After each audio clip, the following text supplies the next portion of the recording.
Sa panahon ng mabilis na impormasyon at kaliwat kanang balita, kailangan mo ng isang channel na mapagkakatiwalaan, diretso at para sa bayan. Ito ang Balitang Pambansa, ang iyong bagong tahanan ng mainit na issue, tunay na impormasyon at mga balitang hindi mo dapat palampasin. Mula sa mga trending na kaganapan sa social media hanggang sa mga seryosong isyong pambansa. Bantay kami sa bawat sulok ng bansa para sa iyo. Hindi lang basta chismis, kundi validated news, mga impormasyon na may batayan at mga kwento ng tunay na buhay Pilipino. At kung gusto mong laging nauuna sa kaalaman, huwag kalimutang mag-like, mag-share at higit sa lahat, mag-subscribe. Dahil sa Balitang Pambansa, balita mo, boses mo, bayan natin ito.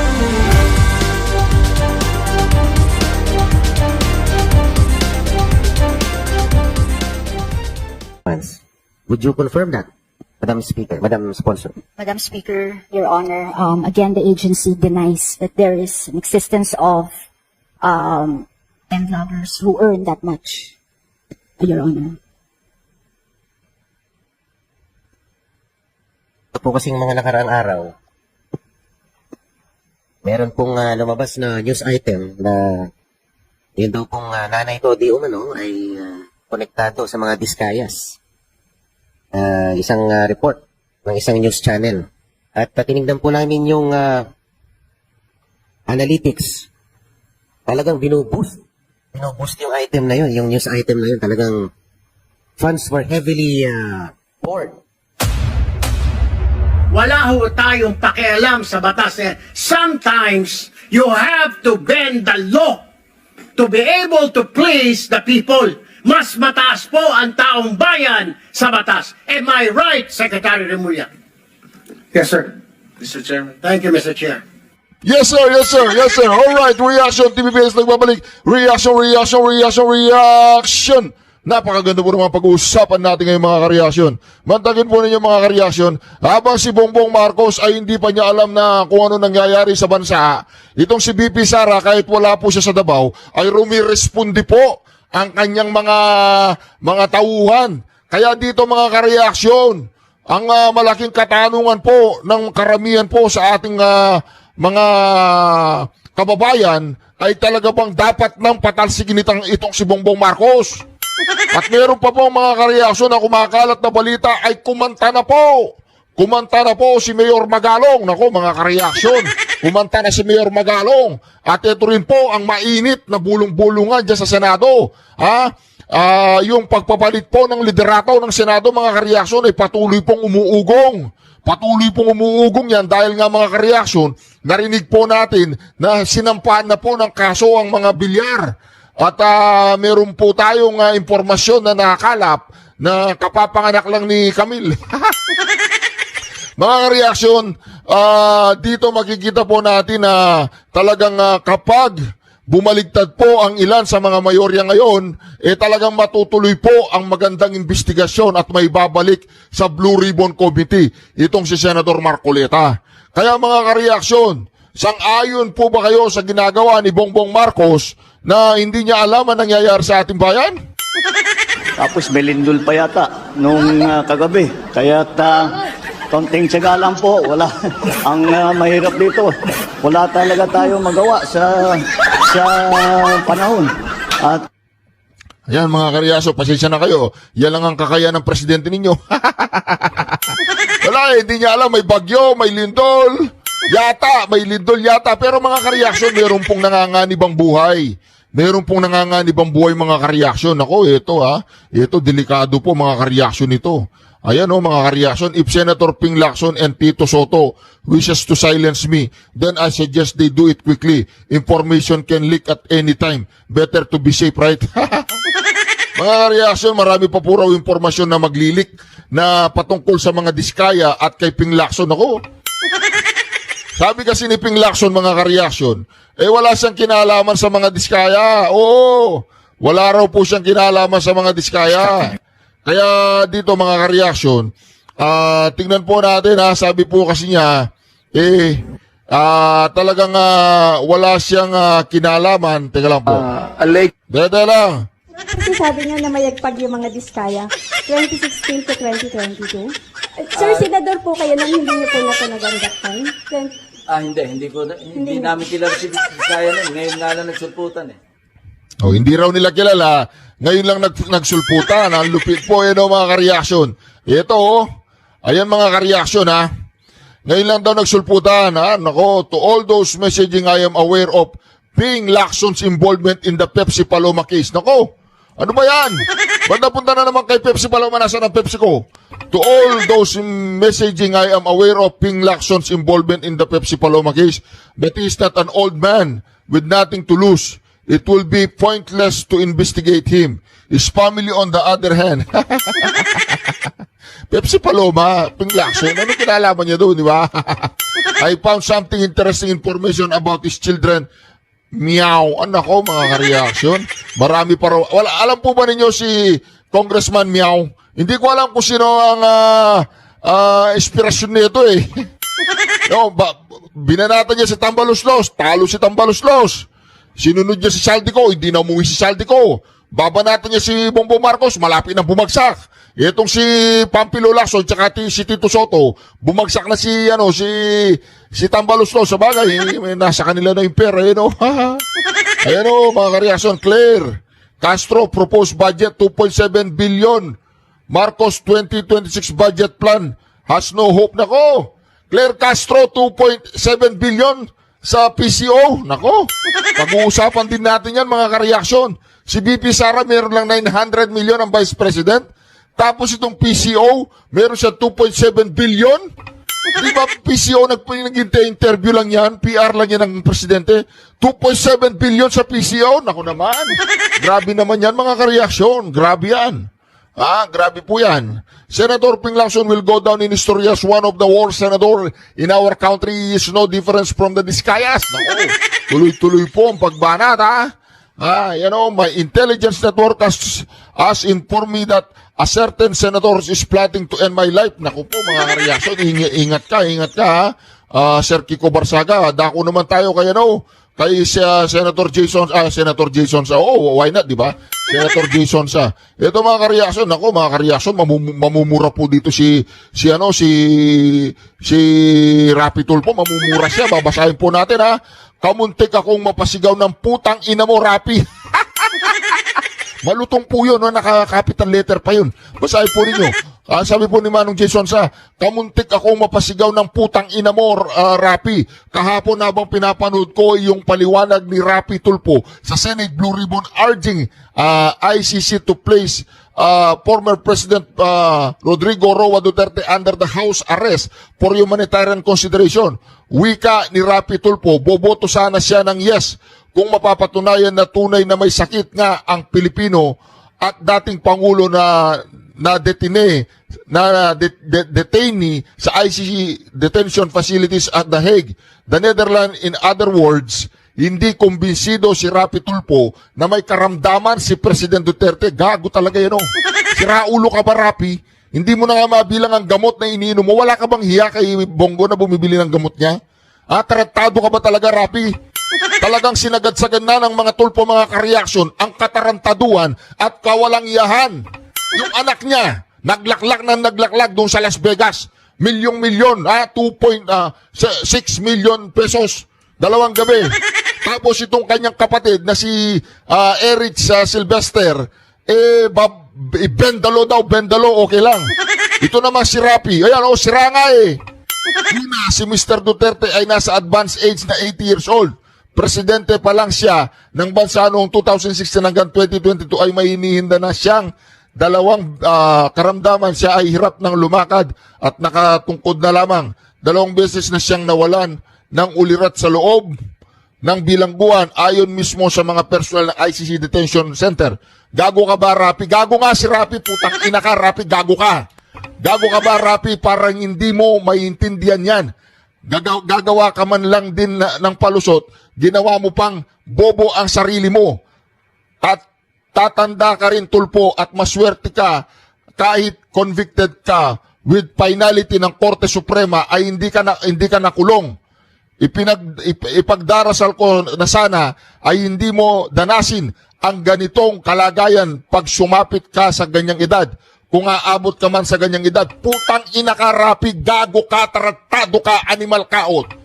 Kung nagmumura ako, mumurahin ko po siya ng ganun. Kaya lang, hindi na ako nagmumura eh. Kaya hindi ko na siya mumurahin ng ganun. Ganun lang yun. Alam mo, Rapi, kung nagmumura pa ako, ganun kitang mumurahin. Ganito kitang mumurahin kung nagmumura ako. Gago ka, Rapi, taratado ka, putang ina ka, walang yaka, ganun. Kaya lang, hindi na nga ako nagmumura eh. Kaya hindi ko na siya mumurahin ng ganun, di ba? O, swerte ka, Rapi, hindi na ako nagmumura ng ganun, ha? Kung hindi, minura na kita ng ganun. Ayan mga kareaksyon, ito pang si Bongbong Marcos na malapit na ma-impeach at mapatalsik, 20 pesos na bigas ni Junior ibebenta sa mga nasalanta ng lindol. Ipinagmamalaki po niya mga kareaksyon na magbebenta daw siya ng 20 pesos na bigas.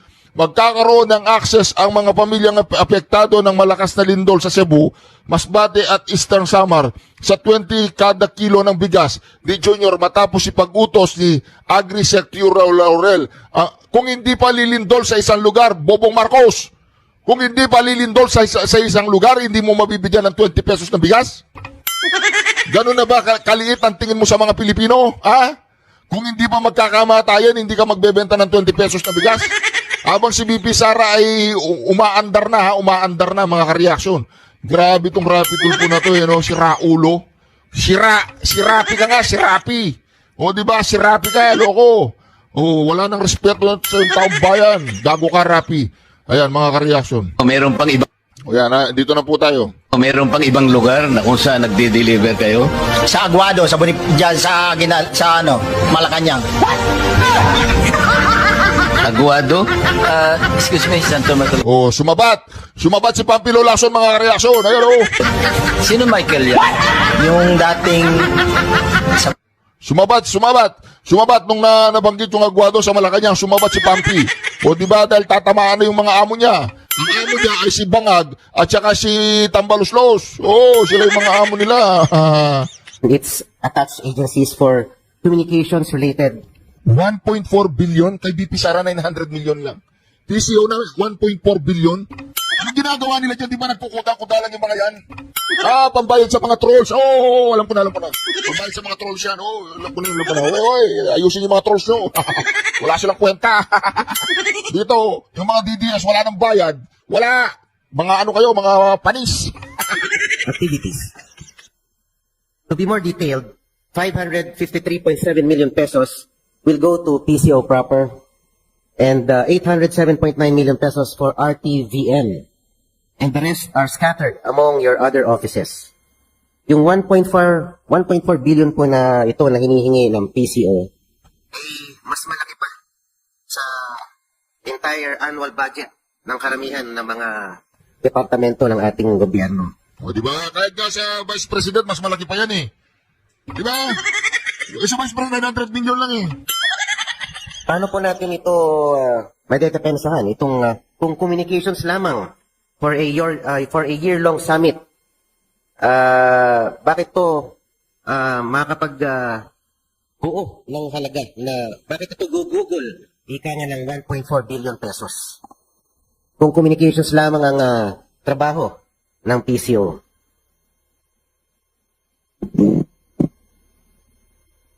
Madam Speaker, Your Honor, nakalagay po sa nakalodge po sa Office of the President yung pangkabuoang budget for the ASEAN. So ang PCO po, dahil this is national pride in a way, we can't be put in a bad light. Andito po yung sa ASEAN po, there will be a lot of projecting our country externally on why we deserve to be nominated and elected also sa UN Security Council. So hindi rin naman po tayo po pwedeng masyadong salat ang ating presentation. And also the advertising rates po ngayon, we can provide the advertising rates for TV, for the billboards, for the radios. Lahat naman po yan naka-detailed dahil mahabaan po yung ating, hindi lang po yung on the specific date but before, during, and after. Marami po yan mga paggagastusan po sa mga advertising and consulting services po. Ngunit yung pong ASEAN ay nakalatag na rin sa budget ng Office of the President. Meron na rin budget counterpart ng DOT, ng DFA. So itong binabanggit kong 1.4 billion is for PCO alone. Hindi ko alam, hindi ko po maintindihan kung paano nyo po susunugin itong ganitong halaga. Kung communications lamang ang ambag ng PCO para ika nga maipromote itong ASEAN Summit na ito. Marami rin po, Madam Speaker, Your Honor. Marami din po, hindi lang po purely advertising expenses. Naka-itemize naman po, may training expenses, may consultancy expenses, communication expenses po, representation expenses, and also we need to produce in-house marketing content materials to showcase in certain international roadshows po. And marami pong materials na kakailanganin po during all this time, Your Honor. Thank you, Madam Speaker, Madam Sponsor. Nabanggit niyo po kanina, kailangan we should be able to project nicely before the international audience. Kaya lang po, we are being hounded by the biggest news that's been proliferating for the past few months. Ito nga pong issue ng corruption dito sa ating flood control projects, na kung saan pati yata yung mga creditors natin, pati yung mga nagpapautang sa atin ay umurong na. Parang isang bangko sa Korea ay huminto na sa atin, hindi na yata tayo papautangin dahil sa rampant corruption. Itong imahe ng ating gobyerno na hindi maganda, kumbaga. Ano ang naging role ng PCO para pabanguhin ang imahe ng gobyerno natin insofar as we are operating under a backdrop of a flood control scam to the tune of 545 billion hanggang 1 trillion pesos. Madam Speaker, Your Honor, siguro naman po mas lalong mahirap kapag dumating ang sa isang taon na wala man lang tayong konting presentasyon, at least in the cultural side. Kaya doon po ay talagang magko-concentrate po tayo sa ating mga national achievements in terms of culture and yung ating mga sa iba-ibang mga products po sa iba-ibang mga regions. Siyempre po, kailangan din natin ipresenta ang sariling bansa natin in the best light without highlighting what we are now experiencing po. So, mas lalong mahirap naman po kapag hindi rin naman tayo kahit papano maghahanda in terms of at least public relations. Dahil meron naman po tayo talagang ina-aspire na project, international milestone po na seat para sa United Nations Security Council. Hindi po ba dapat ang mag-spearhead nitong ASEAN Summit na ito ay ang DFA? Yung sinasabi niyong pagpapaganda ng pagpapalawig ng PR and public relations, ito dapat silang magtalaga nitong role na ito. Dahil ASEAN po, yan po ay ginawa para to foster a stronger inter-regional presence and stronger ties in between ASEAN countries. So dapat we should fall under the purview of DFA. O sinabi niyo po para makilala ang kultura natin, di ba dapat DOT po ito? Madam Speaker, Your Honor, this is po together po nag-work ang mga agencies po ng administration. Kasama po ang PCO, of course the DOT and the DFA will spearhead dates. Pero kami po sa agency will be on the communication side. Mga content, digital content, media content po para po sa pag-highlight po ng image po ng buong bansa. Your Honor. Thank you, Madam Speaker, Madam Sponsor. Noong 2023, 493 million ang budget ng PCO. And in 2024, it nearly doubled to 933 million. Only to be slashed to 695 million in 2025. And now, PCO is requesting a 954 million budget for 2026. Pero kung titignan nyo, sa 287 authorized positions ng PCO, 166 lang ang napunan. The rest are vacant. Pagkatapos, medyo heavy tayo sa pag-employ ng mga contract of service and job orders na kung saan meron higit kumulang 232 to 240 individuals ang ating ina-hire. So it only shows that It's reflective of poor administration. And the PCO simply pays out its personnel to reach its goals. Parang kumukuha lang ng mga contractuals. Madam Speaker, Your Honor, medyo unfortunate lang po dahil nagkaroon po ng history talaga ang agency na medyo nagpalit po ng leadership. But right now, we are awaiting, meron pong request tayo sa DBM on plantilla positions, creation of plantilla positions. We are still awaiting if they will approve it for yung doon sa the operations at DRS, Your Honor. So, naghihingi po tayo ng new positions pero 166 pa lang po ang field out of 287. Why the need to request for more positions?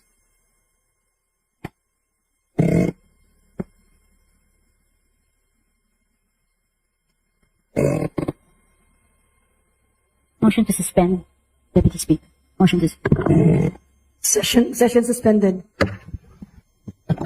Hindi po sila makasagot mga kareaksyon. Or talagang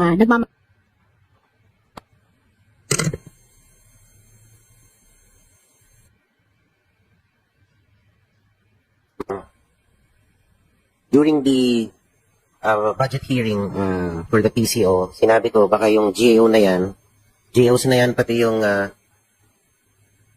contract of service personnel, yan yung mga keyboard warriors ng PCO na madiin naman na itinanggi ng ating secretary. Pero ngayon ay nananatiling mahiwaga sa akin dahil sa aking paniniwala, itong mga job order na to at mga contract of service ay ginagamit talaga na keyboard warriors para mag-react at mag-comment ng maganda sa mga social media platforms ng administrasyon. Madam Speaker, Your Honor, kahit tingnan niyo po ang budget ng PCO, wala po kayo makikita per line na ganyan po na for keyboard warriors. Lahat po, we still contend that kung ano man po ang nakikitang mga likes, these are organic likers po sa mga social media. Wala rin pong ginagamit ng mga reactors. Alam niyo naman po ngayon, masyadong mainit po ang social media. Kung sa presidente po, sa PCO, marami pa rin naman pong masasabi akong loyalists or talagang nagmamahal po sa ating presidente at naniniwala po sa kanyang administration. Aminin nyo na kasi, aminin nyo na, marami kayong mga trolls. Si Bongbong Marcos na nga mismo ang nagsabi na nag-hire siya ng libo-libong trolls. Bakit pinapasinungalingan nyo pa? Aminin nyo na, mahirap magsinungaling, ma'am. Aminin nyo na yung mga trolls ninyo. So, hindi po yun na mga likers po o mga parang reactors po na ginagamit. Machi-check niyo po yan sa item. Wala pong ganyan po sa sinasabi niyong mga reactors po, Your Honor. Kayo po ba'y sigurado dyan na distinguished sponsor, Madam Speaker? Madam Speaker, Your Honor, yes po. Your Honor. Sapagkat meron po akong nakausap na nagtatrabaho dyan na bukod pa po sa kanyang 7,000 a month allowance, meron po siyang 500 pesos load allowance, and if their post reach a certain virality, meron pong platform specific bonuses na matatanggap yung mga creators natin at mga warriors. Let me read to you. Pag ang TikTok content po natin has reached 500,000 views, meron po siyang incentive na matatanggap na additional 5,000 pesos.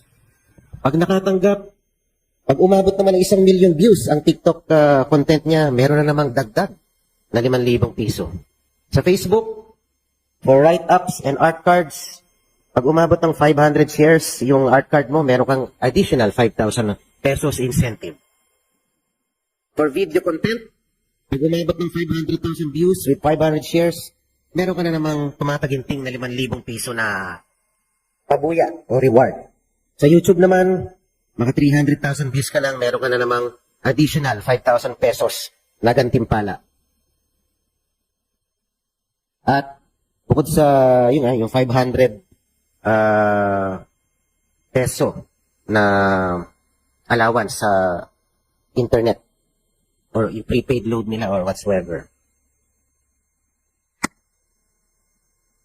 Madam Speaker, Your Honor, sinabit na po namin as requested ng committee hearing. Yan din po ang request niyo, Your Honor, para makita kung ano po specifically ang trabaho ng lahat po ng mga nakapasok po sa Presidential Communications Office.